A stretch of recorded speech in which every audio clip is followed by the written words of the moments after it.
नमस्कार, घटना चक्र बुक वीडियो के इस शैक्षणिक मंच पर आपका स्वागत है। हमारा उद्देश्य है ज्ञान को सरल, स्पष्ट और सुलभ रूप में आप तक पहुंचाना। आइए आरंभ करते हैं अध्ययन और सफलता की इस यात्रा को। नमस्कार। कभी सोचा है कि जब भारत आजाद हुआ तो सैकड़ों रियासतों और ना जाने कितनी भाषाओं और संस्कृतियों वाले इस देश को एक साथ कैसे जोड़ा गया होगा? वो कौन लोग थे जिन्होंने एक ऐसी नियम पुस्तिका बनाई जो आज भी पूरे देश को एक साथ लेकर चल रही है? ये एक बहुत बहुत बड़ी चुनौती थी और आज हम उन्हीं वास्तुकारों की कहानी जानेंगे जिन्होंने इसे मुमकिन बनाया। तो सोचिए, संविधान सभा के सामने सबसे बड़ा सवाल यही था, इतने बड़े और इतने अलग अलग तरह के लोगों से भरे देश के लिए एक रूल बुक कैसे लिखें? एक ऐसी किताब जो आने वाली पीढ़ियों का भी मार्गदर्शन करे। ये सिर्फ कुछ कानून बनाने की बात नहीं थी, ये तो एक नए राष्ट्र की नींव रखने जैसा था। एक ऐसी नींव जो हमेशा मजबूत रहे। तो चलिए आज इस दिलचस्प सफर पर निकलते हैं। सबसे पहले समझेंगे कि ये चुनौती असल में कितनी बड़ी थी। फिर देखेंगे कि इसे सुलझाने के लिए क्या जबरदस्त तरीका अपनाया गया। हम उन बड़े नेताओं से मिलेंगे जिन्होंने इस काम को लीड किया और आखिर में उस सबसे खास टीम के बारे में जानेंगे जिसने संविधान को उसका अंतिम रूप दिया। तो जैसा कि मैंने कहा, ये कोई छोटा मोटा काम नहीं था। एक नए गणतंत्र की नींव रखना सच में एक पहाड़ चढ़ने जैसा था। हमारे नेताओं को हर छोटी बड़ी चीज पर सोचना था। लोगों के अधिकार क्या होंगे, सरकार के पास कितनी शक्ति होगी, केंद्र और राज्यों के बीच काम कैसे बटेगा। लिस्ट बहुत लंबी थी। तो सवाल ये है कि इतना बड़ा काम आखिर किया कैसे गया? इसका जवाब था एक शानदार आइडिया में, टीम वर्क। संविधान सभा ने एक बहुत ही समझदारी वाला कदम उठाया। उन्होंने इस विशाल काम को छोटे छोटे मैनेजेबल हिस्सों में बांट दिया। कहते हैं ना, डिवाइड एंड कॉन्कर, बस कुछ वैसा ही। इसके लिए अलग अलग टीमें बनाई गई जिन्हें हम समितियां या कमिटीज कहते हैं। हर टीम को एक खास जिम्मेदारी दी गई। जैसे एक टीम को ये सोचना था कि नागरिकों के मौलिक अधिकार क्या होंगे, तो दूसरी टीम को ये तय करना था कि केंद्र सरकार कैसे काम करेगी। इस तरह हर विषय के एक्सपर्ट उस पर गहराई से काम कर पाएं। तो चलिए अब मिलते हैं इन टीमों के कप्तानों से।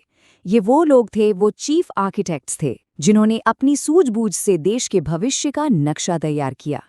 चलिए एक नज़र डालते हैं कि कौन क्या जिम्मेदारी संभाल रहा था। जवाहरलाल नेहरू, उनकी टीम ये तय कर रही थी कि केंद्र सरकार कितनी शक्तिशाली होगी। डॉक्टर राजेंद्र प्रसाद ये देख रहे थे कि पूरे संविधान सभा की कार्यवाही ठीक से चले, मतलब वो स्टीयरिंग व्हील पर थे। के मुंशी कामकाज का क्रम तय कर रहे थे। और हाँ, वो समिति जिसका काम सबसे अहम था, प्रारूप समिति, उसकी कमान थी डॉक्टर B.R. अम्बेडकर के हाथों में। और सरदार वल्लभ भाई पटेल को तो हम बिल्कुल नहीं भूल सकते। उनके कंधों पर तो शायद सबसे मुश्किल जिम्मेदारियां थीं। उन्होंने ना सिर्फ अलग अलग प्रांतों को भारत से जोड़ने का काम संभाला, बल्कि ये भी पक्का किया कि हर नागरिक को उसके मौलिक अधिकार मिलें और अल्पसंख्यकों के हितों की भी रक्षा हो। और जवाहरलाल नेहरू के पास एक नहीं बल्कि दो बड़ी जिम्मेदारियां थीं।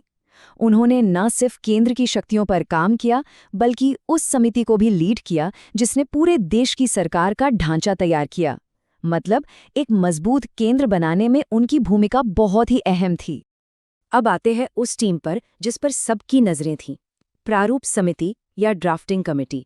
सोचिए, बाकी सारी टीमों ने अपने अपने सुझाव दिए, रिपोर्ट्स तैयार की, और इस एक टीम का काम था उन सभी को मिलाकर एक फाइनल ब्लूप्रिंट तैयार करना, एक ऐसा दस्तावेज जो हमारे देश का संविधान बनने वाला था। इस बेहद जरूरी समिति का गठन हुआ 29 अगस्त 1947 को। ये तारीख भारतीय इतिहास में एक मील का पत्थर है। सोचिए, देश को आज़ाद हुए सिर्फ 14 दिन हुए थे और ये काम शुरू हो गया था। और इस महारथी टीम का कप्तान किसे बनाया गया? कोई और नहीं बल्कि डॉक्टर B.R. अम्बेडकर। उन्हें ही इस समिति का अध्यक्ष चुना गया। और ये कहना बिल्कुल गलत नहीं होगा कि उनकी कानूनी समझ और दूरदृष्टि के बिना हमारा संविधान आज जैसा है वैसा शायद नहीं होता। लेकिन डॉक्टर अंबेडकर ये काम अकेले नहीं कर रहे थे। उनके साथ ही उस समय के सबसे बेहतरीन कानूनी और बौद्धिक विशेषज्ञों की एक जबरदस्त टीम। चलिए अब मिलते हैं उन लोगों से जिनके ज्ञान और मेहनत ने संविधान के हर शब्द को तराशा था।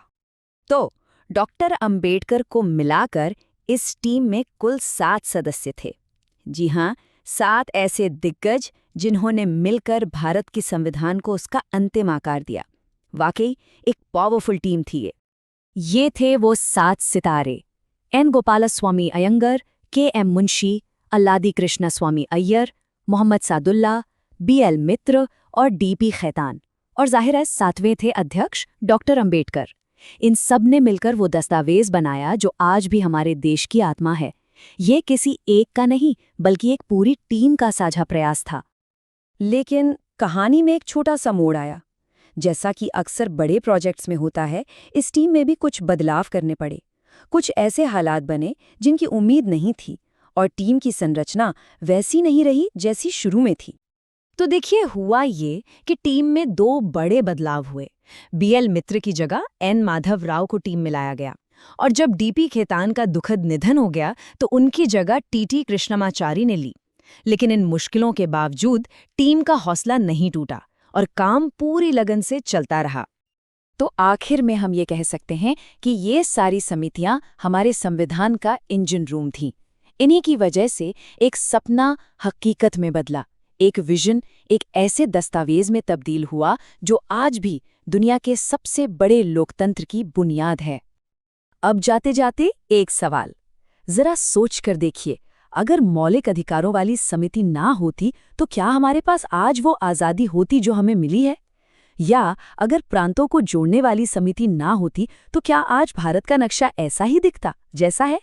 इस पर सोचिएगा जरूर, क्योंकि तभी हम इन महान वास्तुकारों की मेहनत का असली मोल समझ पाएंगे।